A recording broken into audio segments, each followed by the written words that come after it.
Hello guys, இன்றைக்கி நம்ம பார்க்க போகிற ப்ராடக்ட் மரான்ஸில் ஒரு 9.2 AV ரிசீவர். மாடல் நம்பர் பார்த்தீங்கன்னா SR6015 அப்படின்ற மாடல். இது ஒரு 9.2 AV ரிசீவர். இது வந்து பில்டு ப்ராடக்ட்.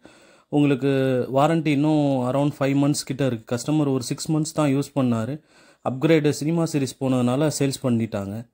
ஸோ இது வந்து உங்களுக்கு கஸ்டமர் ஐ திங்க் அரௌண்ட் 1,64,000 என்னமோ வாங்கியிருக்காங்க. ஸோ இதோட ஸ்பெக்கு பார்த்தீங்கன்னா வந்து 9 சேனல் சப்போர்ட் பண்ணும். இஆர்க்கு இருக்குது, ஐமேக்ஸ் இருக்குது, உங்களுக்கு ஐமேக்ஸ் என்ஹான்ஸ்டு, உங்களுக்கு டிடிஎஸ்எக்ஸ், டால்பி டிஜிட்டல், அட்மாஸு எல்லாமே உங்களுக்கு வந்துடும். அண்ட் லேட்டஸ்ட் HDMI ஃபார்மேட் வரும். பில் இருக்குது, எல்லா ஆக்சசரிஸும் இருக்குது. And if you are interested please contact பண்ணுங்கள். நல்ல கண்டிஷனில் இருக்குது. ஸ்க்ராச்சஸோ டென்ட்டோ அந்த மாதிரி எதுவுமே கிடையாது. நல்ல கண்டிஷனில் மெயின்டைன் பண்ணியிருக்காங்க. ஸோ அண்டர் வாரண்டிலையும் இருக்குது. ஸோ நீங்கள் தைரியமாகவே எடுக்கலாம். ஸோ கான்டாக்ட் பண்ணுங்கள். அடுத்து வந்து நம்ம பார்க்க போகிறது வந்து ஜாமோவில் D6 அப்படின்ற மாடலு. இந்த D6 மாடல் பார்த்தீங்கன்னா இது வந்து ஒரு THX சர்டிஃபைட் சப்வூஃபர். உங்களுக்கு எக்ஸ்கர்ஷன் நல்லாவே இருக்கும்.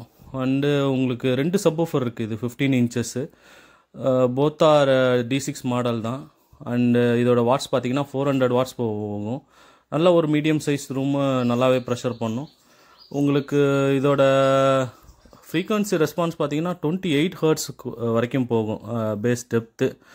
அண்டு நல்லாவே இருக்கும். ஒரு பட்ஜெட்டில் வந்து கொஞ்சம் பெரிய சப்பு வாங்கணும் அப்படின்னீங்கன்னா இது வாங்கலாம். நீங்கள் இன்ஸ்டெட் ஆஃப் 12 inches 15 inches போனீங்கன்னா உங்களுக்கு அந்த பேஸ் வந்து டெப்த்து கொஞ்சம் நல்லாவே இருக்கும். இதுவுமே நல்ல கண்டிஷனில் இருக்குது. எக்ஸப்ட் வந்து அந்த மேலே லெஃப்ட் கார்னரில் ஒரு சப்பில் வந்து லைட்டாக டென்ட் இருக்காது. அந்த வுட்டில் தான் அது மூவ் பண்ணும் போது ஆயிருக்கு. Other than that scratches dent அந்த மாதிரி எதுவுமே கிடையாது. ஸோ இன்ட்ரெஸ்ட்னா ப்ளீஸ் கான்டாக்ட் பண்ணுங்கள் கைஸ். தேங்க்யூ. தேங்க்ஸ் ஃபார் வாட்சிங்.